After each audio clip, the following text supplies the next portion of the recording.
132-97. The Toronto Raptors have officially been eliminated from the NBA playoffs.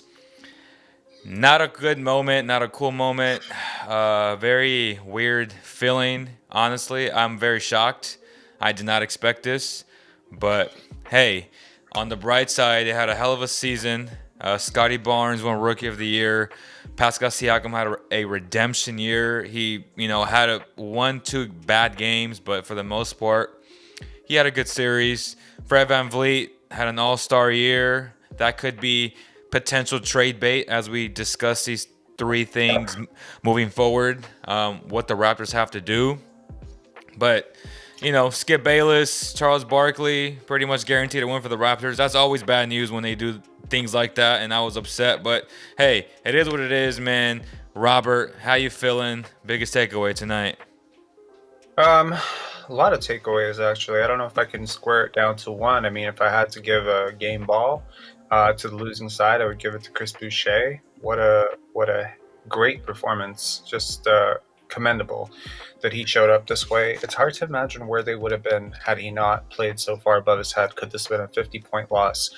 I gotta tell you, since 6 o'clock, I've had this knot in my knot in my stomach about this game, and I hadn't had it all series since game one.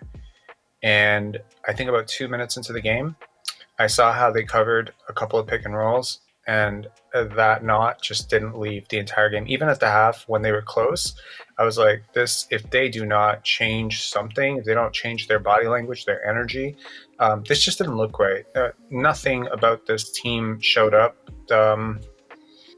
Yeah, the defense did them in. It wasn't just the offense.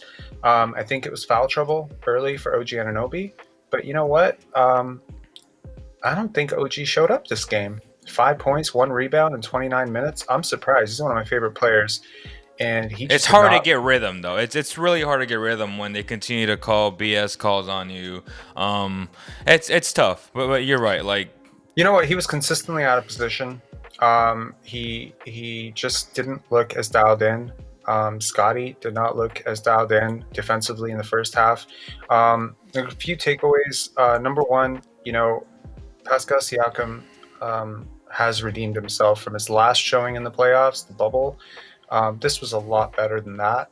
It for had sure. its up and downs, but it was a commendable showing for a guy who's probably headed for an All NBA selection. Um, Kudos to Scottie Barnes.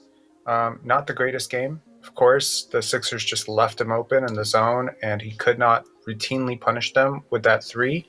But he took 20 shots, and that was really a big question mark coming into the season: is would this guy be assertive? And tonight he took 20 shots in 35 minutes. I don't think he's ever done that. I don't think he did that in high school.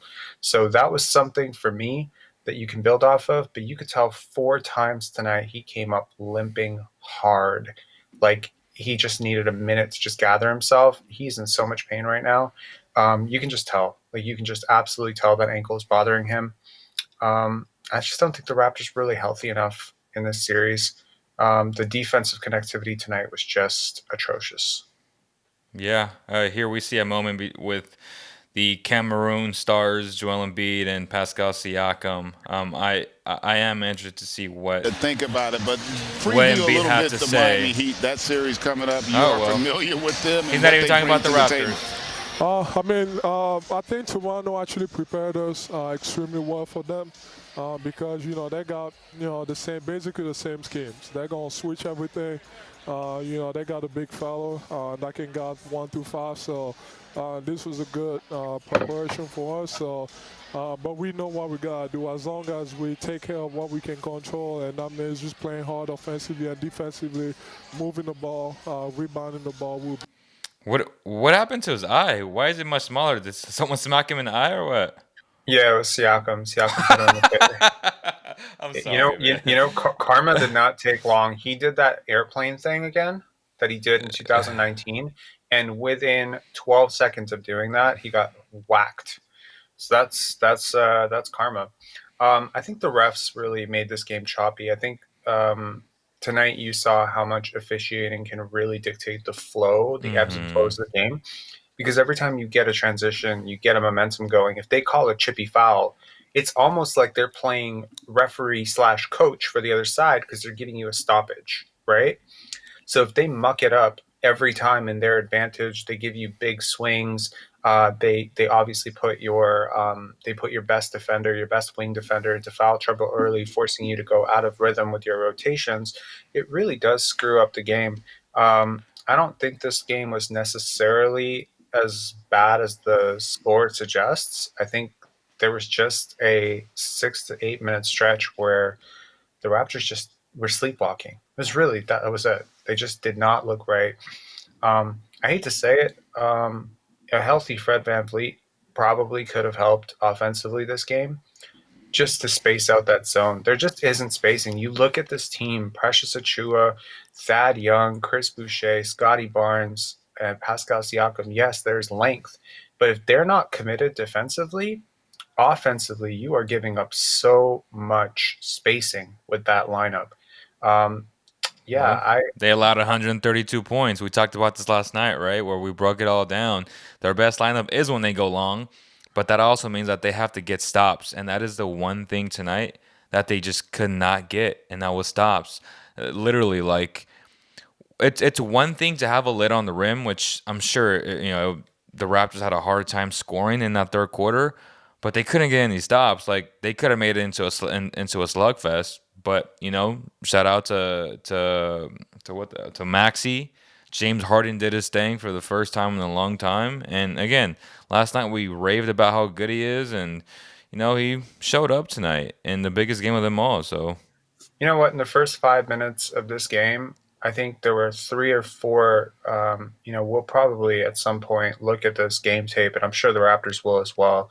Starting Ken Birch in this game for those first 5 minutes built so much offensive rhythm and momentum for Harden. He really couldn't turn him off after the game because, yeah. again, as we broke down in yesterday's game in film session, everyone on this channel can go and check that out after this video, where we broke down how Harden got downhill against the Raptors in game 1 and 2. This was that all over again. It's just instead of Fred VanVleet, he was abusing Gary Trent Jr. He also got past Scottie Barnes because the minute the pick was set, the help was nowhere. He was going clear right in front of the rim. He even dunked the ball. I don't think he's. There was a stat earlier this season where James Harden had not dunked the ball pretty much the entire season. He dunked the ball in the first 5 minutes, and that's when you knew this was going to be a different James Harden performance. And his team really fed off of that. Tyrese Maxey was really aggressive. He was kind of invisible the last two games. He was really aggressive tonight, looking for his shot. Kudos to the Sixers, man. They played a lot better, but I just think that the Raptors helped them out just way too much. They didn't give them a chance. I agree. I agree. But one of the positives, I know you're not harsh on Scottie today defensively. Like he wasn't great, but I thought taking 20 shots is a sign of a good thing and something brewing in Toronto because hopefully that's enough for the Raptors front office to be like, okay, we got to trade Fred VanVleet and get some other pieces around and build around Scottie Barnes. His mid-range shot was fine today, but when you play a zone, they kind of take that away and they want you to shoot that three, which is a little bit past his range. But these are all things that he can improve on this summer. Hopefully, he didn't damage his ankle too much because I'm sure it was hurting when he was guarding James Harden laterally going back and forth. He was getting Absolutely. so it's just one of those things where just for fans to keep in mind that the fact that Scottie Barnes came out, showed up in the game 6, in the game 5, that is a ballsy thing from the future superstar, future franchise player. I think he's a franchise player already of the Raptors. So we'll see what the front office does, man. I'm super interested to see what they do. I mean, as a lifer, Raptor fan, I have seen this team fold when down 0-3 several times. Okay, we've had a lot of sweeps in our history. I remember the Chris Bosh, Andrea Bargnani, Jermaine O'Neal team that went up against the Magic. That team got I think they got swept or they won one game. It was not competitive at all. The Raptors, Kyle Lowry Raptors, I believe, the DeMar DeRozan Kyle Lowry Raptors got, I think, swept. They got swept by the Cavs at one point. They got swept by it was the Wizards. It was at one point. So I mean, there have been a lot of 4-0 losses for this team. I think the fact that the Raptors weren't really supposed to be in the playoffs. This was Right? supposed to be a rebuilding year. This 100%. was supposed to be, a year where you're supposed to see what you had.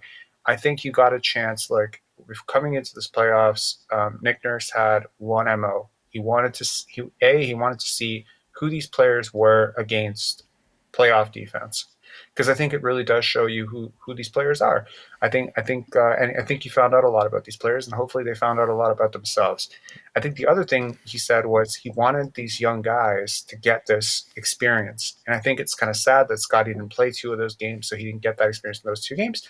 But because he came back, he did get a chance to sniff playoff basketball. I think he's going to be better for it in the long run. I'm with you on the fact that I really do hope that there is no long-term damage or chronic damage to that ankle, and I do hope he'll take some time right now to really rehab it now that the Raptors are out.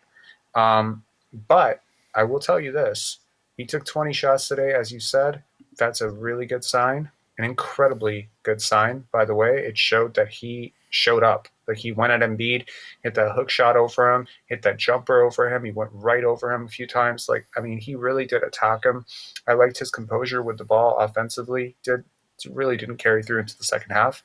I just think, and to your point about Fred VanVleet, I think, for Raptor fans out there, look, I've been leading the Don't Fred trade VanVleet for is Westbrook, please, for the love of God. If they do trade not. for Westbrook, I'm going to not talk about the Raptors for the entire next year. I would be pissed off, bro. I will immigrate from this country if we trade. No, I'm gone. Look, like I think for all the people out there who are like very, very much in favor of trading Fred VanVleet, and look, I have been probably the biggest Fred VanVleet hater all year. Okay, like start to finish, there was no break. Okay, but I'll tell you right now that if he accepts a less ball dominant role, and if he can accept to be a more of a spacer, and if his minutes can be a little bit more controlled, where in spurts you can go to the bench and find that second lineup, I just think him and Trent are a very awkward backcourt, largely because so many of their strengths and weaknesses are so similar. They both lack the length that you're going for with the 6'9" and everything wingspan lineup.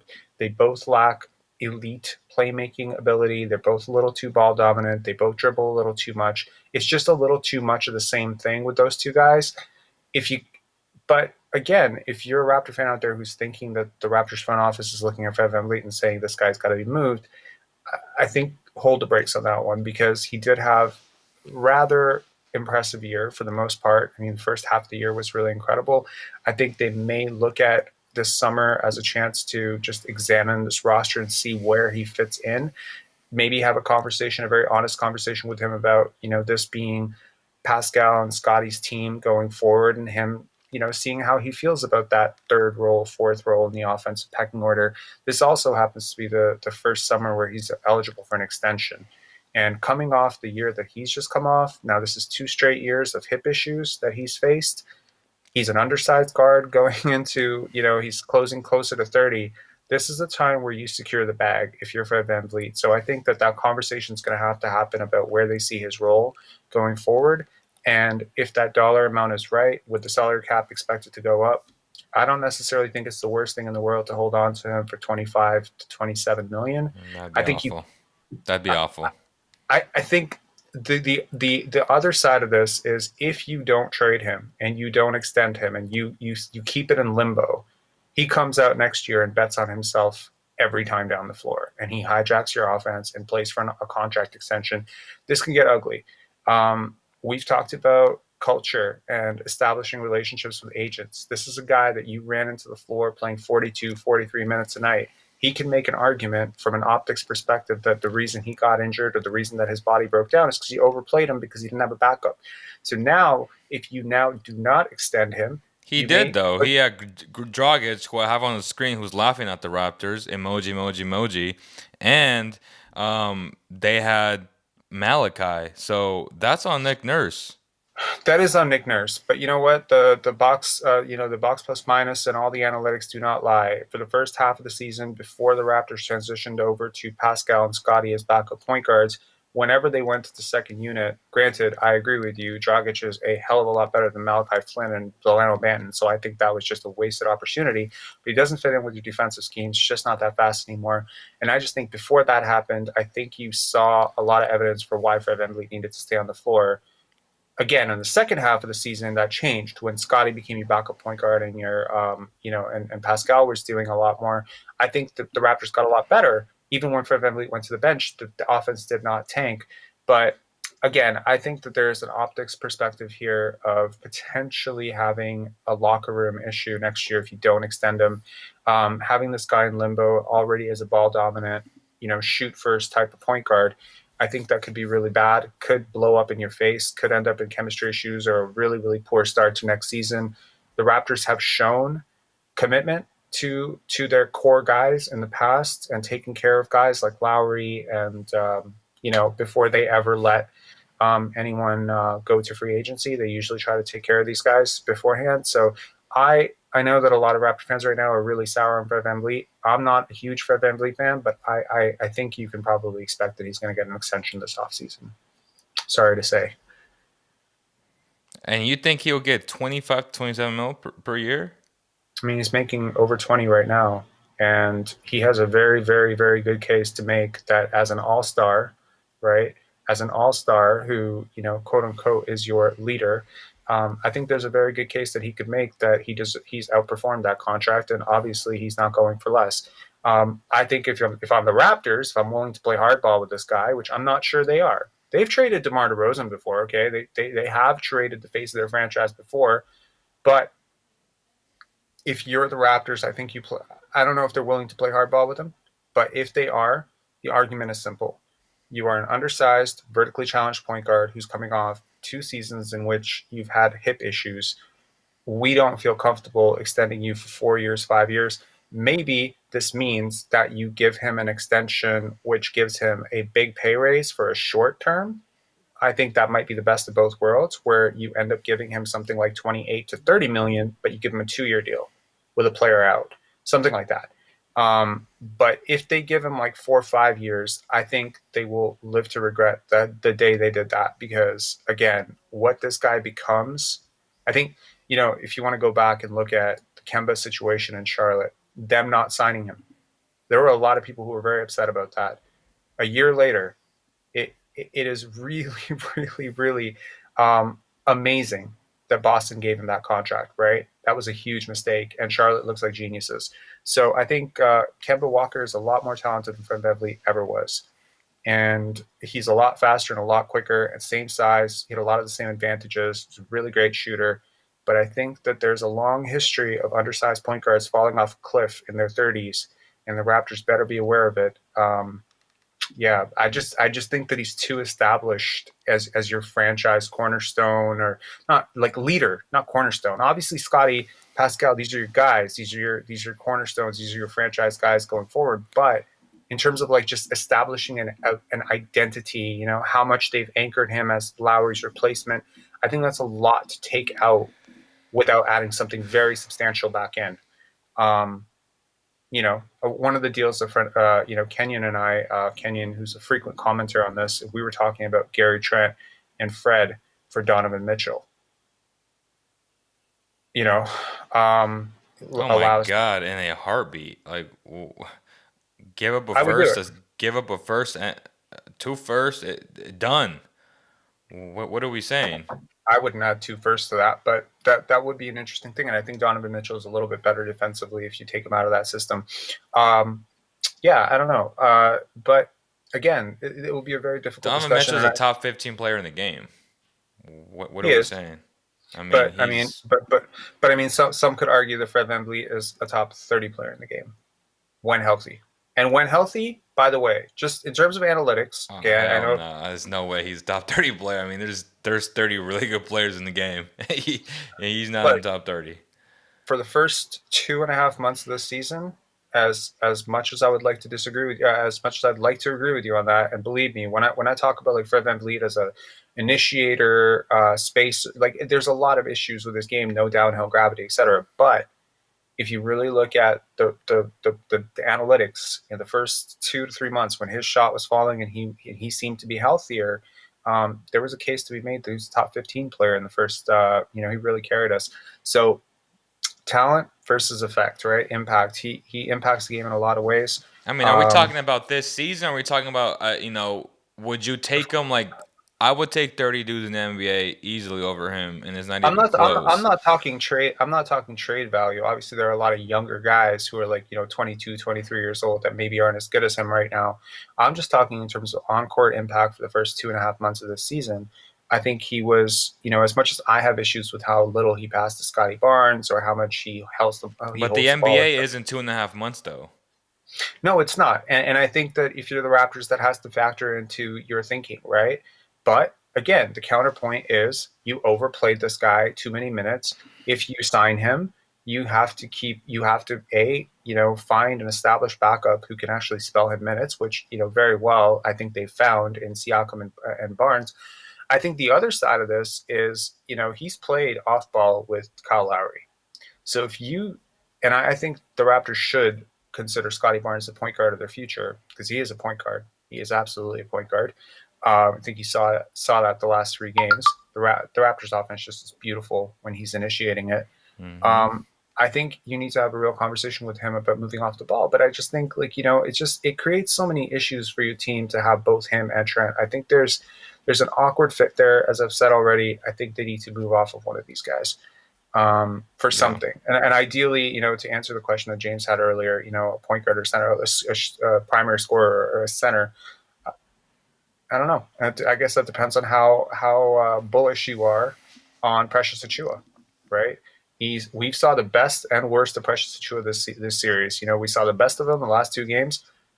Today he was really bad. Like he was god awful today. So these are the ups and downs with young players. You do go through a lot of peaks and valleys. God, I sound like Fred VanVleet right now, saying that it's the younger guys, but it's true. It is true that there are peaks and valleys with younger players, and you're going to have to, But I think the Raptors do believe in him. I think the Raptors believe, hopefully, in OG Anunoby and Precious Achua. I just really wish that OG's season could have ended on a better note than 5 points, 1 rebound, and 0 assists. It's just completely just fell apart. And I think also, the Raptors, the last, 2, 3 games, I think they've really gone into this heliocentrism with Siakam, which turned into like it just doesn't work with the pieces you have. You're gonna play that way. You need you need 4 shooters. If Siakam's gonna play that way, you need 4 shooters. So I just think that this is a botched coaching job, to be honest.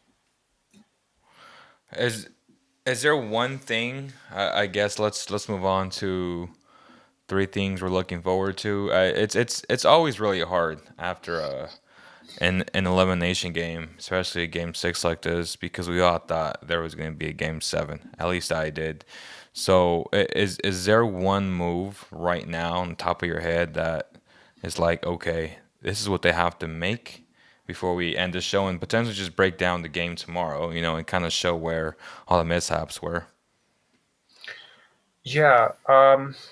In terms of let's put it to three off season moves that we could look at. Well, I think one we've already touched on, which is consolidate your backcourt into one player or move off of one of these guys. I think it's just an awkward fit, right?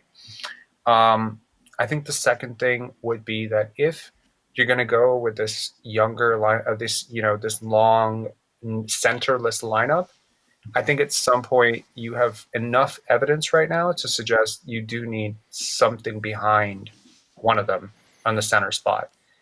A bigger body who can at least space the offense a little bit, but it feels like even a DeAndre Jordan or someone like that could have helped for 5 minutes a little bit more than Kem Birch did in this series. So I think Kem is signed for the next 2 years. I know he's been injured. He's been dealing with that knee injury. I don't necessarily see the upside. I'd probably move off of him. And, in terms of offseason signings, you have some free agents coming up this year. Chris Boucher, right? You need to make a decision on him, right? This offseason, and he's been really outperforming his contract. he may be, I think he just he just auditioned for the contract of his life. He's about to get a Jerome James contract right now. Um, I don't know if the Raptors can be able to keep him. To be honest, he might be priced out. Um, He's not getting paid more than 12. He's going to be somewhere like 8 to 10 maybe per year. that's less than mid level. I think he's earned. I think he's worked himself up to mid level, dude. I think you're gonna. I mean, yes, he's almost 30. Um, there may be some hometown discount on that one. But Yeah, he's a mid-level I player. yeah, but mid level is not 8 million. What is it, 9? I think it's more. I could be wrong. I haven't checked in a while. I think it's nine. It's 9 to 10 around there. 9 to 10 or 9 to 11. That's what I said. So I said 8 to 10. Like he's not getting more than that. yeah, I think I think also the Raptors may want to look into what a Scottie Barnes centric future looks like for them. Um, Have you put the would you say Trent Jr. and Fred VanVleet on the trade machine for Donovan? That works? Or do you have to add other contracts? I believe it would be close to working because Gary's on 17.5 Uh-huh. and Fred's on 21. So that together puts 38. So It's Donovan's on close. a max, which is about 34, 35. It wouldn't be hard to match. It's pretty straightforward.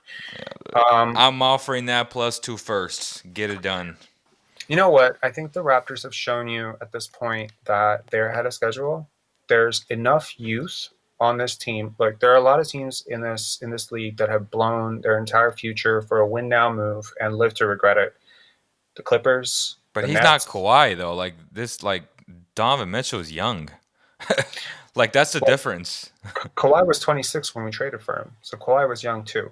Um, Donovan's 25, so it's the same move, just a worse player in my opinion. He's not Kawhi, but Was I'll he say this: 26? Let me see. yeah, I'm pretty sure. Um, he was 20. He was younger than DeRozan. He's younger than DeRozan because he was, yeah, definitely. He's definitely younger than DeRozan. Um, Look, I would look at it as if the Raptors believe in this core of Fred, Gary, OG, Scottie, Precious, if they believe in this core, right? I think they're a piece away from maybe being, I want to say contenders. I do. Like a significant piece, not just any piece, a significant piece. So if that means moving one of those guys plus a considerable lot of your future assets, right? And rounding out the bench with a few veterans and some of your young guys, just so you can like have that extra piece. I don't know what that extra piece is. Is it Miles Turner? I don't think Indiana's willing to move him. But whatever that piece is, I think a couple of firsts plus one of these guys could get you a big talent upgrade. And I think just with the type of season that Scottie Barnes had, the type of season that Precious Achua had, I think you can expect sizable growth from your young guys going forward. Both of these guys are on rookie contracts. You have a 3-year window right now before Pascal is too old and Fred is too old. I think the Raptors have to very much explore this. And if there is that 3-year window and MLSE is willing to go into the tax, then I think, taking on a big contract on a significant talent upgrade to have that type of player, it could really help. Kawhi's Like about to turn 31 in a month. So yeah, now, but he was traded in 2018, so he was 27 then. See what I mean? 27. Okay. He's He was he 20, was he was 27. he was locked in his 27. prime. It was 27, 25, whatever, no difference. Like they were locked in their primes, right? So yeah, I think I don't know. I just think that if Scottie can get to where you and I probably think he can get to as a player, which is probably about 2 times better than he was this year by next year, right? A jump shot would do so much for him, right? A little bit more confidence in that handle, an off season of working. a year to, an offseason to just reflect on everything he learned this year. Rookies are not supposed to be as good as he was. So if he's that guy, that's like a star. And if Like you you have a put that with star. Donovan Mitchell, you have something now. Like you have a team that's going to compete for a championship. That's Well, how that's the you thing. like move this timeline and you speed it up dramatically. Like I don't think people understand. I get it. He's had a rough year in the playoffs this year, but Donovan Mitchell he's actually had a better playoff career than the regular season career. He's done it every single. He's been in the playoffs every single year since his rookie year. He's had that type of impact since his rookie year, and it would be so fitting if they could land a guy like this, like a true star in Mitchell, and then if Scottie would ever get to that level, which I think he will, now you're talking about a real team. Now you're talking You're about talking about a big three, right? Because look, Scottie Barnes, I believe by year 3 is probably a top 20 player in the NBA. That's my expectation of him. there you go. I think he There will you get there go. by age 22. If Donovan Mitchell, according to you, is a top 15 player, let's put him top 15, top 20. If Pascal Siakam is a top 15 to 20 player, Say he's a top 30 player. Now you got Siakam, three players in the top 30. That's a I championship think team.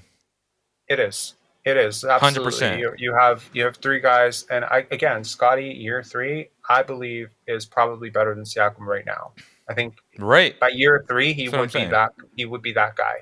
So you would have a real potential there. And then if you didn't need to get rid of Fred VanVleet to get Donovan Mitchell, if you were able to package future assets plus Gary Trent or something like that to get him, which I doubt, but if you were, I don't know, 3 picks, Kem Birch plus fillers I'm plus not Gary. playing Fred VanVleet. I'm not playing Fred VanVleet with Mitchell. I rather move on. It's more of a addition by subtraction and just start and building around your 2 main pieces, I which think we're both is saying the same. I think we're both saying the same thing, which is basically that the Raptors have like 5 or 6 guys who should be like the 4th option or 5th option on a team, and it's just a lot of guys who can be complementary pieces. And I think it's up to the Raptors to really decide between OG Anunoby, Gary Trent Jr., Fred VanVleet, I'm Precious taking Achua. OG over Trent and over Fred. That's my point. So I'm keeping, OG and Scottie, and then obviously you would trade for Mitchell, and then Siakam he's also expendable. Honestly, like you can go out and get yourself a center that's mobile, that's a shot blocker. And there's different things, but the point is to have true 2 cornerstones, and that would be Mitchell and Scottie, and that's how you move forward. Yeah, no, and they play well together, and they would be a backcourt together. That'd That's be the crazy amazing. part. Like, That'd be you know, amazing. I mean, Mitchell's 6'3" with a 6'10" and a half wingspan. Like, I mean, Yeah. that's something. I don't know. Like, I think like there's definitely some real questions for Masai Ujiri and Bobby Webster to answer this offseason. They have to take a really long, hard look at this team, which clearly just totally exceeded their expectations. I think again, not to repeat myself, but you track where you see Scottie, OG, and Precious, Gary Trent going next year, and then you build forward with that. But I just think that the Raptors might be, especially if you believe in this version of Pascal Siakam showing up for a couple more years, I think you might have a sneaky 2-year window to be a surprise contender, like a borderline Right. contender, especially with the Nets, in disarray right now. I don't see a clear pecking order in the East right now. It's Boston and everybody else right now. Chris Middleton's getting older. Drew Holiday's getting older. These guys are approaching 30. Brooke Lopez may not really be a big factor coming in next year. The Bulls look like, well, what's going on with those guys right now, right?